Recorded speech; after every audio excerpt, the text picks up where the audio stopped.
Loch Ness, one of the most haunting and mysterious regions in the Highlands of Scotland. Every year, around 1 million people are drawn to the loch to experience its unique atmosphere, to gaze upon its somber and majestic scenery, and perhaps catch a glimpse of the creature that dwells in its depths.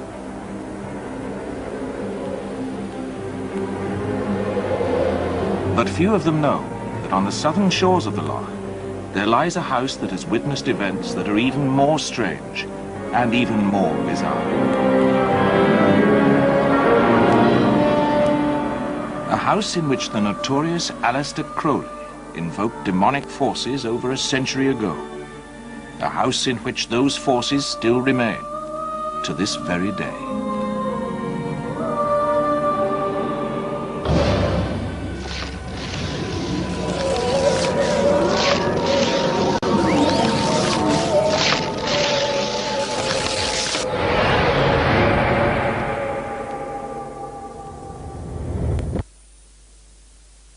Crowley was a rich kid. His father owned Crowley's Ales in Leamington Spa. But unfortunately, he was a member of a family of Plymouth Brethren in the 19th century. He was born in 1875. And the result was that he came to absolutely hate anything that looked like religious authority. It is true, I think, that his childhood was pretty oppressive. As an adult, Crowley was a gifted individual by anyone's standards. Painter, poet, author, chess master, and distinguished mountaineer.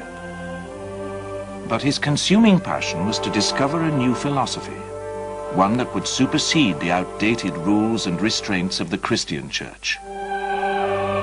Crowley sought for enlightenment through the practice of magic. Well, Crowley thought of himself as a magician. That tends to raise eyebrows because most people don't believe that magic works. But in fact, what Crowley realized was that magic does work. And he devoted his life to it, I suppose.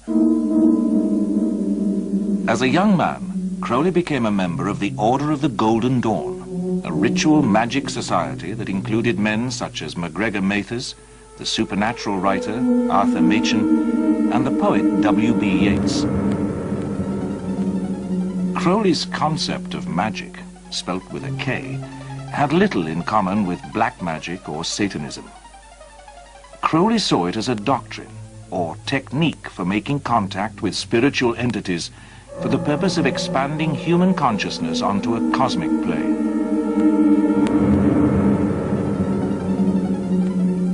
In 1899, Crowley arrived at Loch Ness. He was immediately drawn to Boleskine House as the ideal location he required to perform a complex and demanding magical rite. This was to have unfortunate and unintended consequences both for Boleskine and for Crowley himself. I mean, he took Boleskine because he wanted some quiet place where he could practice the magic of a magician called Abraham Allin the Mage. And it's a fairly long ritual and would usually take about 6 months or even longer. Now, Abraham Allin magic was something that had come into the Western literature in the 15th century. It was transmitted by Abram the Jew to his son Lamech to invoke the good forces, the angelic forces, in order to overcome the dark forces.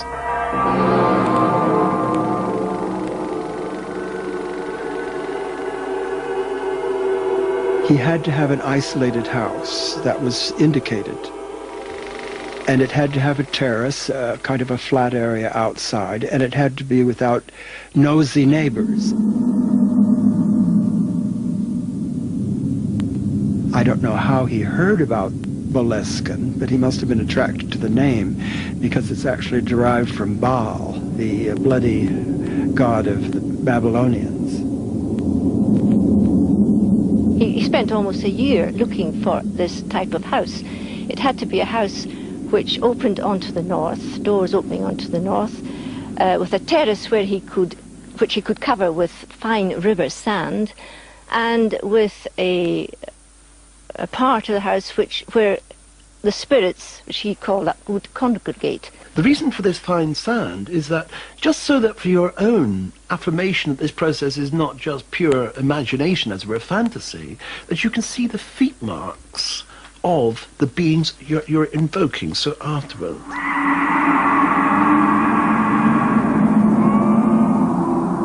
I mean, he really did know a lot about magic. He was willing to go through an enormous amount of difficulty and pain, so to speak, to perform rituals properly. Crowley began work on the Abra-Melin ritual with great enthusiasm and high ideals. In his diary, he describes his promise: not to use this sacred science to offend the great God, nor to work ill unto my neighbor.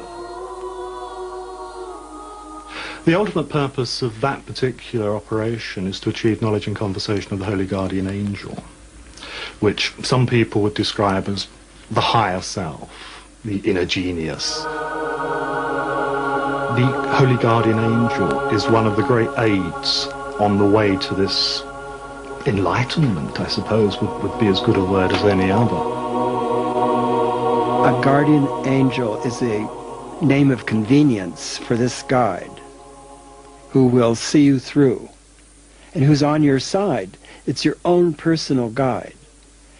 And theoretically, every human being has one. According to its practitioners, part of the process of summoning the Holy Guardian Angel is that the initiate should develop the ability to invoke the Lords of Darkness and compel them to serve the light. Crowley described the kind of results that began to appear. While I was preparing the talismans, a task which I undertook in the sunniest room in the house, I had to use artificial light, even on the brightest days. It was a darkness which might almost be felt. The lodge and terrace, moreover, soon became peopled with shadowy shapes, sufficiently substantial, as a rule, to be almost opaque. In dealing with these dark forces, the Holy Guardian Angel becomes the magician's source of power. You have to command those four lords to gather their minions and make them serve the Lord, the true Lord of light, the true Lord of creation. Crowley was making steady progress with the Abra-Melin ritual, but despite his best intentions, he interrupted his work when MacGregor Mathers, head of the Golden Dawn, summoned him to Paris. His master at the time in the Golden Dawn was in hot water over something and pleaded with Crowley to come and help bail him out. So Crowley dropped the ceremony, which was, you're not supposed to do this. I mean, once you begin something, you should follow through. In his diary, Crowley wrote, "As far as I was concerned, Mathers was my only link with the secret chiefs to whom I was pledged. I wrote to him, offering to place myself and my fortune unreservedly at his disposal. If that meant giving up the Abra-Melin operation for the present, all right." Interrupting a magic ceremony is a grave thing. I mean, he later realized that he should not have gone to Paris, and he should have let his so-called master, his name is Mathers, fall in his own shit. Because finally he realized that he was a false master.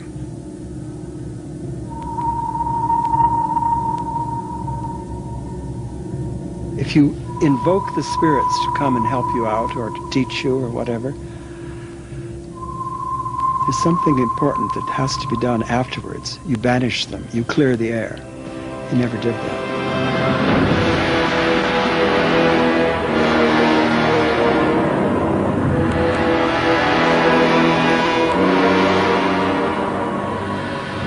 After breaking off the ritual, Crowley spent little more time at Boleskine House.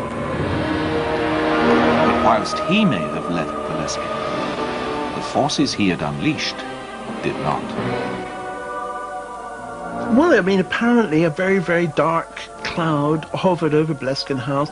It is said that locals from Foyers, instead of taking the bottom road, used to go all the way around the top to avoid it. That actually it had, you know, a sort of an effect that actually frightened them, basically. And that probably added, to some degree, this negative image that about Aleister Crowley.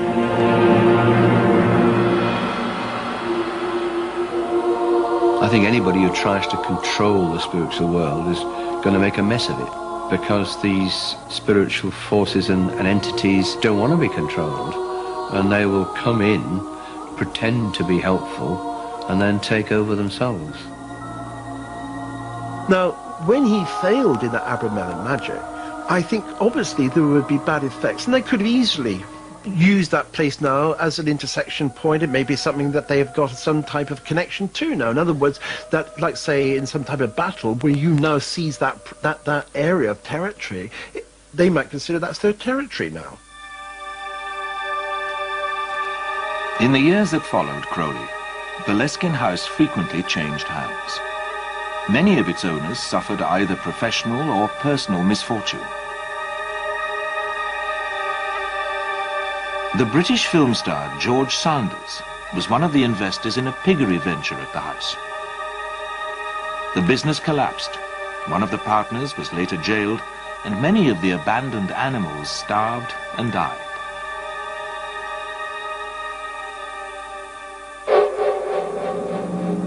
Another owner of Boleskine, a retired army major, actually committed suicide in the bedroom Crowley used. He had supposed to have a room of his own as you come in the front door, and his own room and bathroom there. And I went to look, and there he was in front of this big mirror, and his head off. So I was so scared, I did run back to her bedroom, which was quite a distance, you know. And I said, the Major shot himself, Mrs. Grant. When we came up, and I went in the front door, there was this little bone at the front door, and they had a little doggy. She gave it to him for his birthday. Pickywick was his name. And I says, where did you find that, Pickywick? Because they had a huge fridge. There was nothing in it, and I wondered. And I took the bone and just threw it. My husband used to laugh afterwards at what I did. Anyway, the detectives, I told the detectives this. We knew it was a bone of his skull. Yeah, it was a bit of Edward's skull. They found it, We put into the coffin with the rest.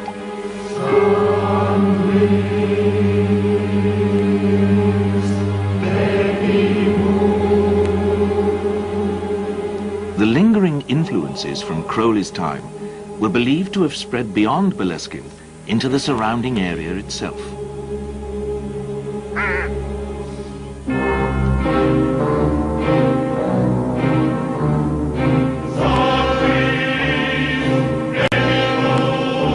One of the things Ted Holliday observed about the Loch Ness Monster was that, and he spent years hunting after it, it seemed to behave in some ways like a supernatural being. And he believed that the Loch Ness Monster was partly a reflection of the things that Crowley had done there in his days at Boleskine. That some kind of magical influence pervades the area. Colin Wilson suggests that there's more phenomena since Crowley lived beside the loch than before that. Of course, we just don't know really how many people claimed to see the monster in the olden days, and it was never recorded. But if it is a spiritual phenomenon, then it's possible that Crowley created more sightings of the thing, that he got these memories out of the box almost and got them floating around, yeah.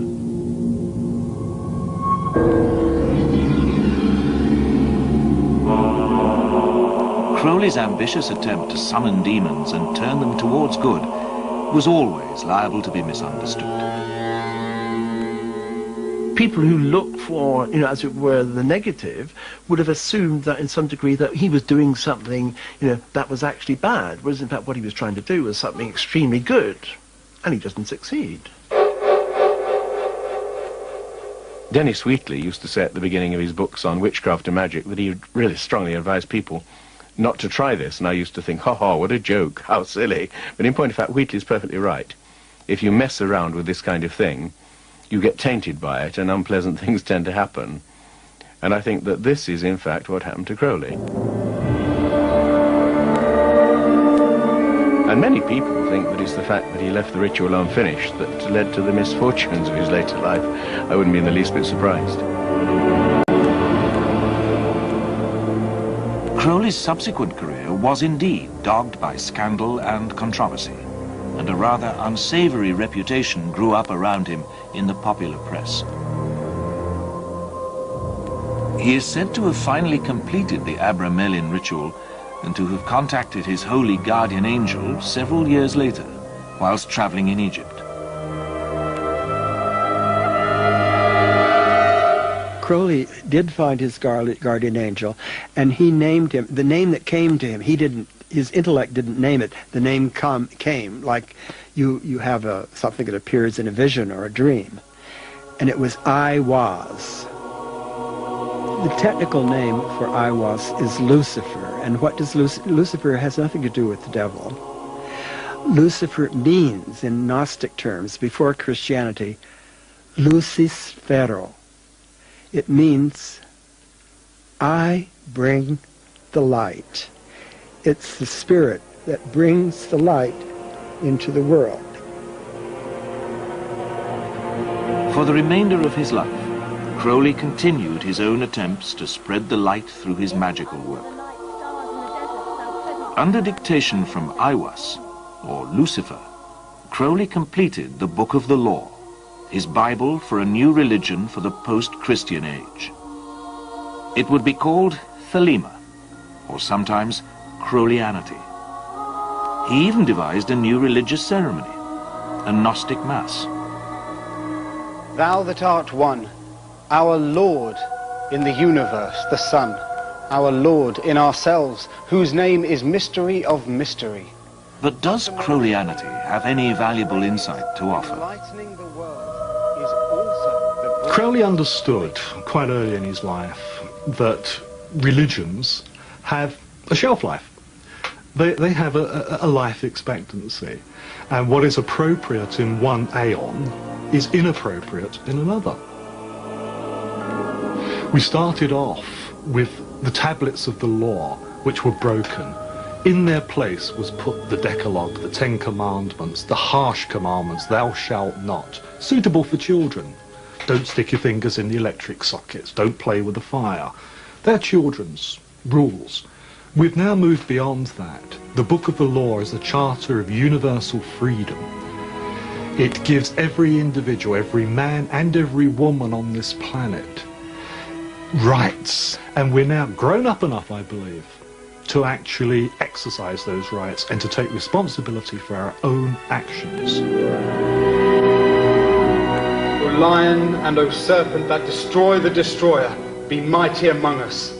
Do what thou wilt, shall be the whole of the law. Love is the law, love under will. Its main precept, do what thou wilt, shall be the whole of the law, was frequently misunderstood as a justification for selfish and immoral behavior. This was not Crowley's intention, although many people believed that his own personal morality did little to further his cause. I mean, people said, oh, that it's just an excuse for sex and everything, but I mean, his creed, do what thou wilt, shall be the whole of the law, doesn't just mean go and do anything you like or go and kill people. Or it means find what your true will in this world is and fulfill it, which is, I guess, what most sane people would want to do. And the response to do what thou wilt is love is the law, love under will. So one would say if you fulfilled that, you're not likely to do anyone any harm except maybe yourself. During his lifetime, Crowley remained largely misunderstood. He died in 1947 at the age of 72. His body was cremated and his ashes were scattered and lost. But the spirit of Aleister Crowley was set to rise again.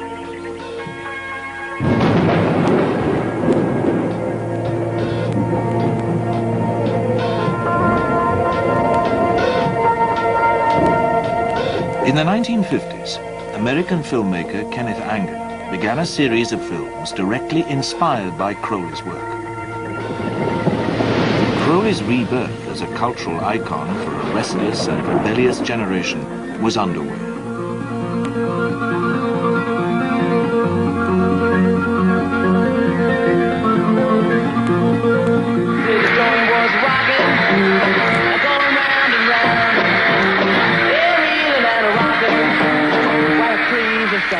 The counterculture of the 60s, Crowley's work seemed to embody the desire for free expression and for a break with the past. Crowley seemed to have a special appeal for musicians who saw themselves as the social rebels of rock. He was included amongst the celebrities on the cover of the Beatles' hugely successful Sgt. Pepper album. 20 years ago today, Sgt. Pepper taught the band to play. Lead guitar, Jimmy Page. Led Zeppelin's Jimmy Page took a more serious interest than most. He studied Crowley closely. He collected Crowley's paintings and books. And in 1971, Jimmy Page bought Boleskine House. Jimmy Page was deeply involved in the occult, or deeply interested perhaps, and he had the money and the time to buy into it, and he apparently had a fantastic, maybe still has, fantastic collection of Crowley memorabilia. But he didn't spend much time at all. And I mean, you spend all this time and money and you buy the place, and then he didn't bother about it. Page retained ownership of Boleskine until 1991, but the house was actually lived in and looked after by an old school friend called Malcolm Dent. But surely the effects of the young Crowley's magical work would have cleared Boleskine by now. I had no idea why he'd bought Boleskine House, the estate. I hadn't ever heard of Aleister Crowley. So arriving at Boleskine and discovering, one, that it has a history and a past, and a pretty weird past at that. Two, that there are certain things still going on there. Three, there are people who will visit the place to experience this and even practice it. And four, that one of my oldest friends seemed to be actively involved one way or another in this. There was a lot of things to sort of take in. Photographer Doogie Correns was a personal friend of Malcolm Dent. He often stayed at Boleskine House and also took many photographs there. Having spent quite a few nights there, I felt very uncomfortable when I went to bed. The lights were out. I would go off to sleep. I always go off to sleep immediately. But I always woke up at 2, 3 in the morning with feeling very uncomfortable. There was a definite feeling of a presence, a very strong presence that was trying to maybe get into you.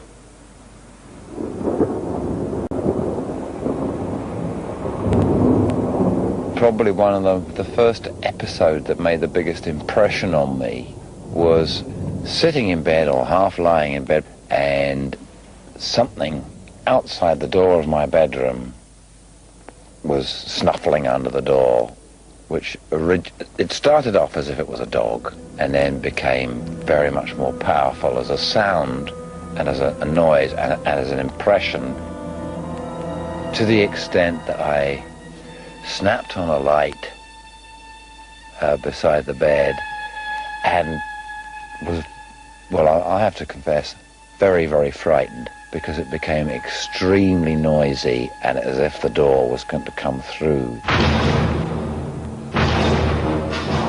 But I had a feeling as to what the creature was, and it was huge and very, very evil. And I was very, very frightened. Crowley, when he was raising the various demons and spirits at Boleskine, failed to banish all of them back from whence they came, and that one or two residues had been left behind, and he actually mentions that he had left this one bricked up, in, as he put it, in the centre of Boleskine House. The room I was in that night was the centre of Boleskine House. Why didn't we go mad? Why didn't we run out screaming our heads off? We wouldn't allow that to dominate our existence or our lives. Boleskine House was essentially a family house where a family was living, having as good a time as it could as a family, and attempting to blossom as a family. You had to acknowledge that somebody would come in from outside and have some incredible freaky time while you were there, and you saw it and witnessed it, and they were responsible for it because of their heads. House was good at that. House responded to, the Boleskine House responds to people.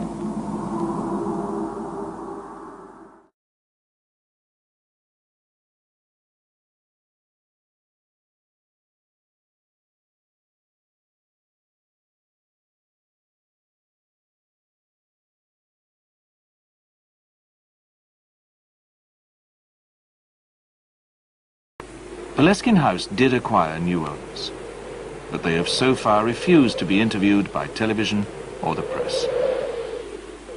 They bought the house because they liked the house and it's their home, and if they spoke out about what may or may not have happened, they would be perpetuating the Page Crowley days and getting all the nutcases in the world wanting to come inside and have a look.